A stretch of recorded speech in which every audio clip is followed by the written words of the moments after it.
Yo, what's going on, y'all? I want to thank you if you're tuning in. You're listening to Occupy the Media. I'm your host, Paco. Alright, so what were we talking about? Okay, so yeah, before the break, we were talking about basically the GOP over in Maine crying like little babies, whining that Ron Paul supporters taking it over and that it's a whole new management team coming through. It says here, Williams said he heard concerns when A.J. Spiker was named the new party chairman in mid-February. Spiker was the co-chairman of Paul's presidential campaign in Iowa. Williams has heard far more worries since Paul backers have moved into additional key roles. Where are the worries coming from? Your peers, the ones that are leaving with you, including at least 6 of the 18 seats on the elected board that oversees the party. 10 of the 13 delegates tentatively picked to represent Iowa's vote at the national GOP convention, and the party spokeswoman. The Register reached 7 top GOP donors in Iowa to ask why they hadn't made a contribution to the party yet this year. 3 said their lack of action has no particular significance.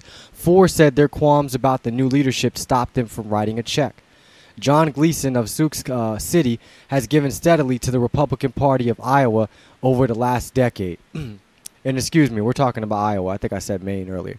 Okay, so including $5,000 last year, Federal Election Commission records show. I'm now very concerned about who's running the state GOP and the direction they're heading and how conservative a base they're targeting, said Gleason, who is president of Klinger Companies. Quote, I was a very big supporter of Matt Strong, the former party chairman, and I thought he did a fantastic job, he said. Matt Strong communicated with people. He worked very diligently throughout the state and was very open. You didn't ever have the sense that he had a specific agenda in terms of taking the party this way or that way. He was looking at the GOP in terms of the big old tent. Since the changing of the guard, Gleason has yet to be called on for $1, but he would be hesitant to donate, he said. Republican strategist Ed Failer said Iowa donors will reroute their money. Quote, if they're not confident in the party apparatus, they'll find another way, said Failer of Ann Kenny. Donations from Iowans to Romney's campaign and to Republican Congressmen Tom Latham and Steve King seem to prove that point. Romney has raised $375 in Iowa since April 1st without holding any fundraisers, campaign aides told the Register. The Iowa GOP's organization director, Ryan Goff, is also leaving his job at party headquarters. He will direct the RNC's Victory program. Won't that be great? Let's see here. The Get Out to the Vote program will have more offices and more staff in Iowa than ever before, said Ryan Mahoney, a spokesman for the RNC. The effort is meant to drive turnout for races at the top of the ticket on down, with voter registration, phone banks, door knocking, early voting by absentee ballot, and digital outreach, which is what Ron Paul supporters already been doing. And so, yeah, you guys can check this out, the Des Moines Register. They're out here crying. Let me see if there's any. Did they interview any other Ron Paulers? Let's see. As for the state party, some Republicans say they no longer view it as an all-welcoming mechanism to aid all GOP candidates, but as an arm of the Paul movement, where Iowans must pass a Paul litmus test before they get a foot in the door. How is that if you're the majority? That doesn't make sense. If you're the majority, this should not be an issue. So what all y'all need to be talking about is what's going on with the votes or what's going on with the people. Everybody voted for Romney, and then all of a sudden nobody wants to come out and fight for him, and nobody wants to be a delegate for him. Nobody even wants to go to Tampa. They're not even doing it just to go to Tampa. Let's see here. It worries me that the leadership is so narrowly focused, said Cedar Falls businesswoman Leanne Saul, who has given money to the GOP in the past, but this year gave $2,000 to the RNC and nothing to the Republican Party of Iowa. Quote, they're not able to reach out to the rest of the party. They're kind of just onto themselves, unquote. They're going to see how this is going to all be come back on it when Ron Paulers, are more transparent and handle things way better. They'll see that the people will recognize it, and they'll come back to the Republican Party and blaming it on us. It ain't our fault you guys ain't getting fundraising, ain't getting money. It's because of y'all. It's because the GOP ain't been representing nobody except the 1%. Let's see here. County officials feel disconnected from party leaders, Saul said. She said she's the treasurer of the Black Hawk County Central Committee, but, quote, no one is reaching out to us at all. Paul backers in the new leadership positions insist they're all just Republicans pushing Republican ideals. But at least one national Republican delegate slot, a position usually reserved for party loyalists, went to a Paul volunteer who was a registered Democrat in 2010. Ooh, what does that show you? That shows you that what? That Ron Paul could get Democrats and that we can beat Obama. That's what it should be showing you.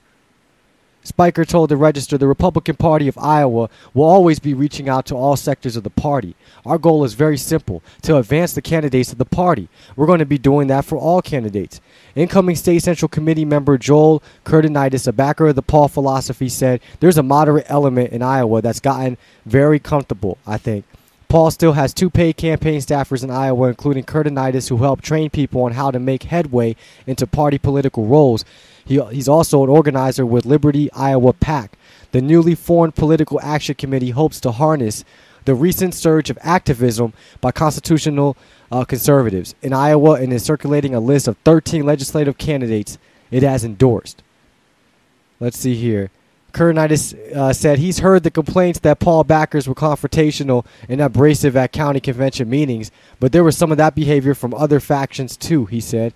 Quote, we're going to remake the party. We really are, Kurtinitis said. We want to get back to conservatism and what's important. This is not the first time Republicans have balked at a changeover in party leadership. In 2008, it was the election of social conservatives to prominent party slots that made some loyal donors uneasy. Well, if they're uneasy then, they're going to be real uncomfortable now. They just got to move out the way. It's the grassroots going to take over, and more people are going to come. It's going to grow. It's going to be just like the Ron Paul movement, except locally. Let's see here. But Republicans said their worries intensified when fewer than 300 people showed up for one of the party's biggest fundraisers of the year, the Lincoln Dinner on Saturday. It was the smallest turnout in recent memory. At the party's fall dinner in 2010, the crowd was between 1,000 to 1,500 when Republican Sarah Palin spoke. It's because people are starting not to buy what you guys are selling. We're not buying into it no more. We don't want to be part of the GOP unless it's really conservative. Meanwhile, several Iowa operatives said Olsen leaves big shoes to fill in the executive director job. Quote, today is turning point for the RPI, said GOP strategist Robert Haas, who has known Olsen since they both worked for presidential candidate Steve Forbes over a decade ago. Quote, it is losing a warrior for the cause of limited government and individual freedom. Yeah, right. You guys try to sound like us. Try and talk like us. Now, that's what we got to do. That's what you get. That's what happens. When you don't do your job, you lose it. You get fired. So move on over and stop crying. Take it like a man. Anyways, I'm Paco, your host. We'll be back after the break.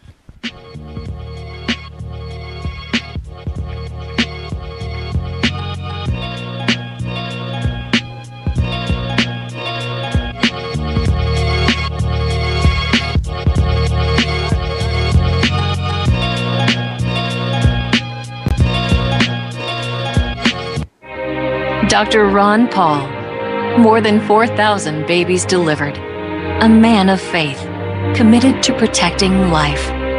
This whole notion of life not being valuable just is something I was never able to accept. I happened to walk into an operating room where they were doing an abortion on a late pregnancy. They lifted out a small baby that was able to cry and breathe, and they put in a little bucket and put it in the corner of the room and pretended it wasn't there. I walked down the hallway and a baby was born early, slightly bigger than the baby that they just put in a bucket. They wanted to save this baby. So they might have had 10 doctors in there doing everything conceivable. Who are we to decide that we pick and throw one away and pick up and struggle to save the other ones? Unless we resolve this and understand that life is precious and we must protect life, we can't protect liberty. I'm Ron Paul, and I approve this message.